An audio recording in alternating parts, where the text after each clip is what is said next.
নমস্কার। আজকে আমাদের অনুষ্ঠানটি অত্যন্ত গুরুত্বপূর্ণ। ভাগ্যোদয় কত বছর বয়সে হবে? এই বিষয় নিয়ে প্রশ্ন বহু মানুষের রয়েছে।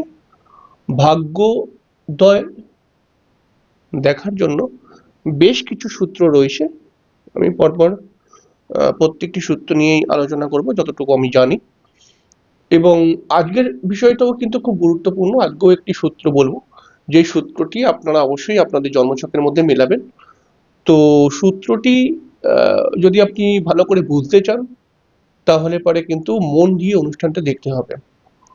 দেখুন, ভাগ্যোদয় কত বছর বয়সে হবে, অর্থাৎ কত বছর বয়সে ভাগ্যোদয় হবে, প্রথমে আমাদেরকে বুঝতে হবে ভাগ্যোদয় তখনই হয় যখন একজন মানুষ পরিশ্রমী করে, অর্থাৎ একজন মানুষের মধ্যে পরিশ্রম পরিশ্রম চেষ্টা, স্বপ্ন এবং লড়াই, মানে লড়াই মানে সংগ্রাম, হ্যাঁ, সংগ্রাম, এই সমস্ত গুণ থাকবে, আরো কয়েকটি হতে পারে, তখনই কিন্তু একজন মানুষের ভাগ্যোদয় হয়। ভাগ্যোদয় খুব কম মানুষেরই দেখা যায় যে কিছুই করলো না, কোথাও না কোথাও থেকে পয়সা কড়ি পেয়ে গিয়ে তার ভাগ্যোদয় হয়ে গেল, বেশ অনেক টাকারই মালিক হয়ে গিয়ে সে বিবাহ সূত্রে হয়তো শ্বশুর বাড়ির বেশ কিছু ধন সম্পত্তি পেয়ে গেছে, বা তার বাবা প্রচুর টাকা পয়সা রেখে দিয়ে গেছে, সেই টাকা পয়সা পেয়ে সে যথেষ্ট নিজের ভাগ্যের ডেভেলপমেন্ট করে নিল, বা ভাগ্যোদয় ভাগ্যোদয় মানে আমি কি বলতে চাইছি, ভাগ্যোদয় মানে একটি স্বাচ্ছন্দ্যের জীবন আর কি। বা অনেক মানুষ লটারি ফটারি পেয়ে অনেক টাকা পেয়ে যায়, এরকমই কিন্তু জায়গাটায় যাচ্ছি না, এরকম বিষয়গুলো হয়। তবে আমরা বলছি যে একজন মানুষ পরিশ্রম করে, চেষ্টা করে এবং একটা সুন্দর স্বপ্ন দেখে সেই স্বপ্নের দিকে এগিয়ে যাবার জন্য যে লড়াই সংগ্রাম করতে হয়, এইরকম ভাবে ভাগ্যোদয় কত বছর বয়সে হবে। দেখুন, ভাগ্যোদয় কত বছর বয়সে হবে তার আগে একটি কথা বলবো, যে আপনার লগ্ন কোনটি আগে দেখুন। লগ্ন কোনটি আগে দেখতে হবে, এবং লগ্ন থেকে 4 নম্বর ঘর, অর্থাৎ ধরুন আপনার বৃশ্চিক লগ্ন, লগ্ন থেকে 4 নম্বর ঘর, এইটা লগ্ন থেকে 4 নম্বর ঘরের মধ্যে যদি বেশি গ্রহ থাকে, মানে অনেকগুলি গ্রহ পড়েছে মনে করা যাক, তাহলে এটা প্রথম খণ্ড বলছি, প্রথম খণ্ড। হ্যাঁ? যদি মনে করা যাক পঞ্চম ঘর থেকে, 5, 6, 7, 8 এর মধ্যে বেশি গ্রহ আছে, তাহলে মধ্যখণ্ড, মধ্যখণ্ড। আর যদি মনে করা যাক 9 থেকে 9, 10, 11, 12 এটার মধ্যে বেশি গ্রহ আছে, তাহলে এটাকে আমরা কি বলছি, এটাকে বলছি তৃতীয় খণ্ড, এটাকে আমরা দ্বিতীয় খণ্ড বলছি, সেকেন্ড, এটাকে 1 বলছি, আর এটাকে আমি 3 বলছি। হ্যাঁ, এবার আপনাকে দেখতে হবে যে আপনার কোন খণ্ডে জন্ম হয়েছে, মানে কোন খণ্ডে বলবো না, আপনার কোন খণ্ডে বেশি গ্রহ আছে।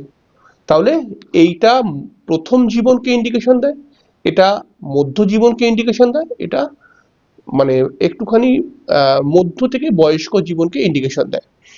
এবারে কোন খণ্ডে আপনার বেশি গ্রহ আছে এটা আপনাকে প্রথমে দেখতে হবে, যে আপনার লগ্ন থেকে চতুর্থ ঘরের মধ্যে বেশি গ্রহ, না পঞ্চম থেকে অষ্টম ঘরের মধ্যে বেশি গ্রহ, না নবম থেকে দ্বাদশ ঘরের মধ্যে বেশি গ্রহ।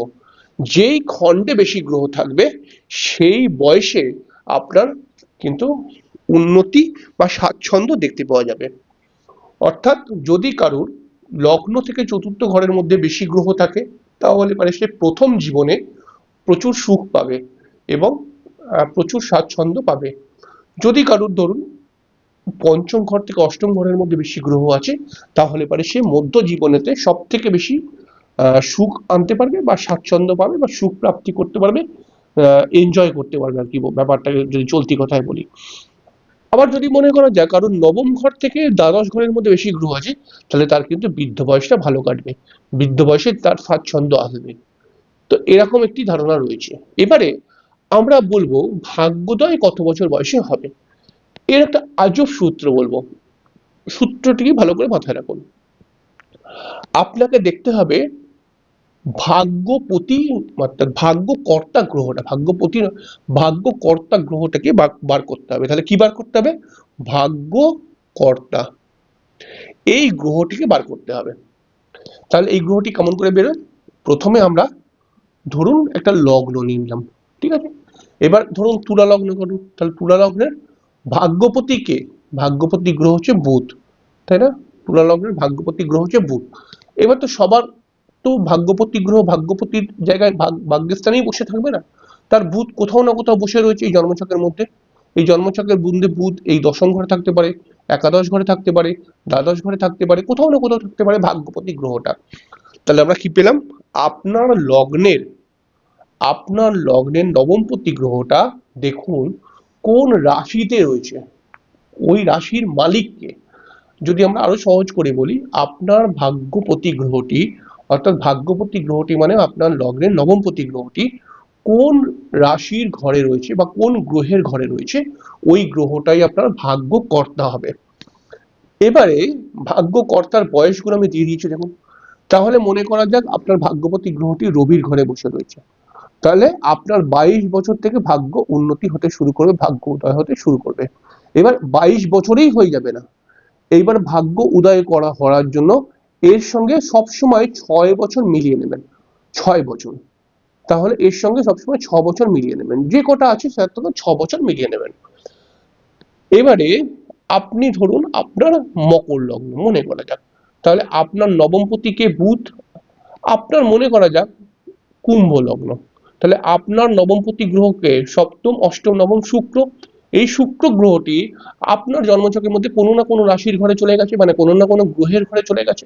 ধরুন শুক্র আপনার মেষ রাশির ঘরে বসে রয়েছে, তাহলে এই মেষ রাশির অধিপতি মঙ্গল আপনার ভাগ্যকর্তা। তাহলে আমি দেখতে পারবো মঙ্গল কত বছরকে ইন্ডিকেশন দিচ্ছে? 28 বছরকে। এই 28 বছরের সঙ্গে আমি 6 যোগ করে দেবো। যদি আমি যোগ করে দিই তাহলে কত হবে? 34 বছর হয়ে যাবে। 28 আর 6 34 হবে। 34 বছর বয়স থেকে আপনি স্বাচ্ছন্দ্য পাবেন, আপনি নিজের ভাগ্যের সুন্দরভাবে ডেভেলপ করতে পারবেন এবং আপনি কিন্তু নিজের মানে নিজেকে উন্নতি বা প্রতিষ্ঠিত করার জন্য যে পদক্ষেপগুলো নেবেন সেগুলো কিন্তু আপনার ফেভারে হতে চলবে। এবারে আমাকে দেখতে হবে কি, এবারে আরেকটা জিনিস দেখতে হবে যে এই যে আমার যে ধরুন মঙ্গল বেরোলো, এবার এই মঙ্গলটা আমার জন্মছকে কিরকম আছে, এই মঙ্গলটা আমার জন্মছকে কিরকম আছে, যদি ভালো থাকে তাহলে পারে নো প্রবলেম, আমার ভাগ্য ডেভেলপমেন্ট করাবেই। আর যদি মনে করা যায় আমার জন্মছকের মধ্যে পীড়িত হয়ে আছে, তাহলে এই মঙ্গলটার যদি প্রতিকার করে দেওয়া যায়, এই মঙ্গলটার যদি জব করা যায়, দান কিন্তু নয়, এই মঙ্গলটার যদি জব করা যায় তাহলে পারে কিন্তু অবশ্যই আমার ভাগ্যের উন্নতি হতে শুরু হয়ে যাবে। আশা করছি আপনারা বুঝতে পেরেছেন। তাহলে এটা যদি আমি একটা অন্য লগ্ন নিই, ধরুন কারো ধনু লগ্ন, তাহলে ধনু লগ্নের নবমপতি কে হবে? নবমপতি হবে রবি। এই রবি কোথায় বসে রয়েছে? একটি জন্মছকের মধ্যে মনে করা যাক রবি বসে রয়েছে দ্বিতীয় ঘরের মধ্যে। তাহলে দ্বিতীয় ঘর মানে কি? এটা শনির ঘর। তাহলে এই মানুষটার হবে শনি ভাগ্যকর্তা গ্রহ। তাহলে শনি, এবার দেখুন শনি 36 বছরকে ইন্ডিকেশন দিচ্ছে, 36-এর সঙ্গে আমি আরো 6 যোগ করব, 42 বছর এসে যাবে। 42 বছর বয়স এই জাতকের স্বাচ্ছন্দ্যে, 42 বছর বয়স থেকে এই জাতক যে পদক্ষেপ নেবে সেই পদক্ষেপগুলো পজিটিভ হতে থাকবে। যদি তার জন্মছকের মধ্যে শনি ভালো থাকে তাহলে পারে অবশ্যই সে ডেভেলপ করে নেবে। এইরকম ভাবে যদি আপনারা মেলান তাহলে পারে কিন্তু আপনারা বহু বহু বিষয় মানে ভাগ্য উদয় সম্পর্কে বহু বুঝতে পারবেন। এবার ভাগ্য উদয় মানে কি? ভাগ্য উদয় মানে কি ওই বয়সটার পরেই কি ডেভেলপমেন্ট হয়ে গেল? না, ওই বয়স থেকে আপনার পদক্ষেপ, আপনার চিন্তা ভাবনা, আপনার কর্ম, ঠিক আছে, এগুলো সব আস্তে আস্তে আস্তে আস্তে করে দেখবেন ওই বয়সের পর থেকে ডেভেলপ হতে শুরু করবে। ওই বয়সের পর থেকে আপনার পদক্ষেপ আপনি ভালো নিচ্ছেন, আপনার চিন্তা ভাবনা ভালো আসছে এবং আপনি কর্ম কিন্তু ভালো করে করতে পারছেন।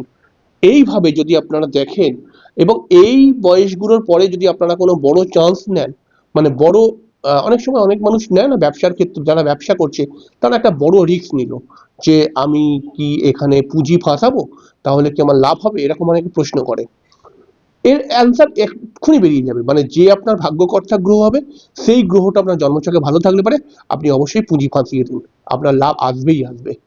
নচেত ওই গ্রহটার প্রতিকার করিয়ে তবেই কিন্তু এগোন, নচেত কিন্তু ভাগ্যকর্তা গ্রহ যদি ড্যামেজ হয়ে থাকে তাহলে পরে কিন্তু আপনাকে সমস্যার মধ্যে ফেলে দেবে। এক আজব সূত্র, এক আজব সূত্র, এবং এই সূত্রকে যদি আপনারা অ্যাপ্লাই করেন তাহলে পারে বহু জন্মছকের মধ্যে মিলবে এই সূত্রটি। অবশ্যই আপনাদেরকে এই সূত্র দিলাম, এবং ভাগ্য উদয় করার জন্য আরো সূত্র আছে, সব একটা একটা করে জানাবো। তো আমি তো এর আগে অনেকদিন আগে একটি ভাগ্য উদয় সম্পর্কে ভিডিও করেছিলাম। হুম। তো সেখানে তো বলেছিলাম অনেক কিছু কথা, আপনারা যারা আমার পুরনো সাবস্ক্রাইবার তারা নিশ্চয়ই জানেন। তো অবশ্যই সূত্রটিকে লিখে রাখবেন, এই সূত্রটি কিন্তু আপনাদের কাজে লাগবে। পরে আর সূত্র নিয়ে আসবো। নমস্কার।